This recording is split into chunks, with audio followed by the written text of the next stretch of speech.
ATS guide চ্যানেলে তোমাদের সবাইকে ওয়েলকাম। দেখো 11-12 একটা ফার্স্ট ফেজের একটা কয়েকটা সাবজেক্টের ছোট ছোট সাবজেক্টের কিন্তু কাউন্সিলিং হয়ে গেল, কিন্তু মেজর যে সাবজেক্টগুলো ছিল তার কিন্তু এখনও কাউন্সিলিং শুরু হয়নি।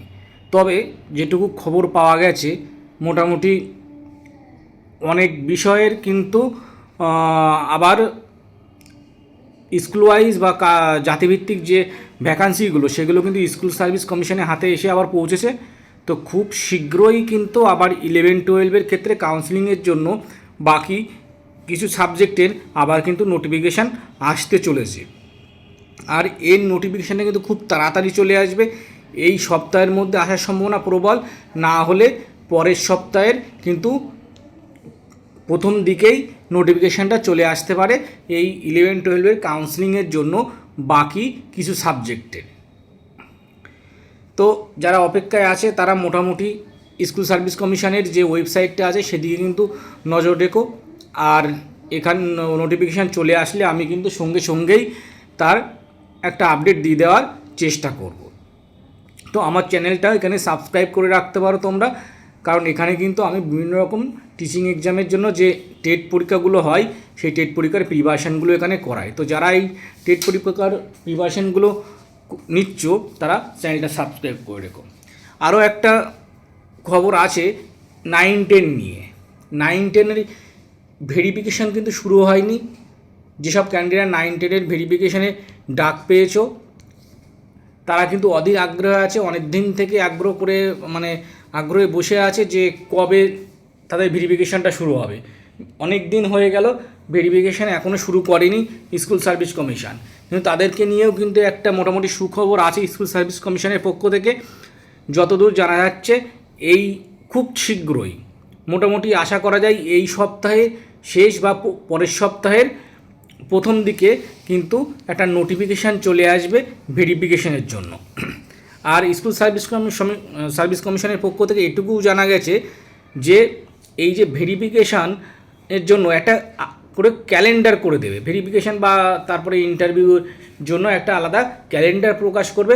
তাতে কিন্তু মোটামুটি সেই ক্যালেন্ডারে সব ডিটেলস দেওয়া থাকবে যে কবে ভেরিফিকেশান হতে পারে, কোন সাবজেক্টের ভেরিফিকেশান কবে হবে, কতদিন ধরে ভেরিফিকেশান হবে, কোথায় কী খুঁটিনাটি সব ক্যালেন্ডারে দেওয়া থাকবে। ইন্টারভিউ তারপরে আর ভেরিফিকেশান কমপ্লিট হলেই কিন্তু ইন্টারভিউটা শুরু হবে। তবে আশা করা যাচ্ছে ভোটের আগে কিন্তু ভেরিফিকেশানটা মোটামুটি ম্যাক্সিমাম কমপ্লিট হয়ে যাবে। ইন্টারভিউটা ভোটের আগে হবে না, কারণ ভোটের একবার ঘোষণা হয়ে গেলেই কিন্তু রাজ্য সরকারের যেসব কর্মচারীরা আছে তারা কিন্তু ইলেকশন কমিশনের আন্ডারে চলে যায়। তো তখন কিন্তু নানা রকম ট্রেনিং থেকে শুরু করে ইলেকশনের বিভিন্ন কাজে তাদেরকে নিয়োজিত করা হয়। তো তারা সেই সময় ইন্টারভিউয়ের যে কাজগুলো আছে, কারণ কলেজের অধ্যাপক বা স্কুল টিচার বা স্কুল যেসব কর্মীরা আছে তাদেরকেও কিন্তু এই নির্বাচনের কাজে নিয়ে যাওয়া হয়। তো তখন কিন্তু একটু ডিলে হতে পারে, হয়তো নির্বাচনের যে কটা দিন চলবে, যে 3টে দফায় নির্বাচন হয় বা 4টে দফায় নির্বাচন হয়, তো যে কটা দিন নির্বাচন থাকবে সেই কটা দিন হয়তো ইন্টারভিউ বন্ধ থাকবে, তাছাড়া টুকটাক চলতে থাকবে আর ভেরিফিকেশানটা হয়তো চলতে থাকবে। আর ইন্টারভিউটা কিন্তু আশা করা যাচ্ছে ভোটের পরে গিয়ে শুরু হবে। যাই হোক, ভেরিফিকেশানের নোটিফিকেশান কিন্তু খুব তাড়াতাড়ি আসতে চলেছে এটুকু জানা গেছে। আর সেটা ক্যালেন্ডার ওয়াইজ একটা প্রকাশ করে দেবে ডিটেলসটা, সেটুকু জানা যাচ্ছে। তো নোটিফিকেশানটা কবে আসছে সেটার জন্য তোমরা কিন্তু অবশ্যই এই স্কুল সার্ভিস কমিশনের যে ওয়েবসাইটটা আছে সেখানে প্রতিনিয়ত খেয়াল রেখো। আর নোটিফিকেশান চলে আসলে তো আমি যত তাড়াতাড়ি পারি সেটা নিয়ে তোমাদের কাছে ইনফরমেশান নিয়ে চলে আসব। তো এটুকুই জানানোর ছিল যে 11-12 যে কাউন্সিলিং সেটাও কিন্তু বাকি সাবজেক্টে সেটাও কিন্তু শুরু হতে চলেছে। আর এই কাউন্সিলিং চলাকালীনই কিন্তু 9-10-এর ভেরিফিকেশানটা শুরু করে দেবে। তো এই দুটো প্রসেসই কিন্তু খুব তাড়াতাড়ি আবার শুরু হতে চলেছে। তো সবাই যারা নতুন টিচিং এক্সামের জন্য প্রিপারেশান নিচ্ছ তারা অবশ্যই সাবস্ক্রাইব করে দিও চ্যানেলটা নিজেদের বেস্ট প্রিপারেশানের জন্য। তো নেক্সট কোনো ক্লাসে বা নেক্সট কোনো ভিডিওতে আবার দেখা হচ্ছে।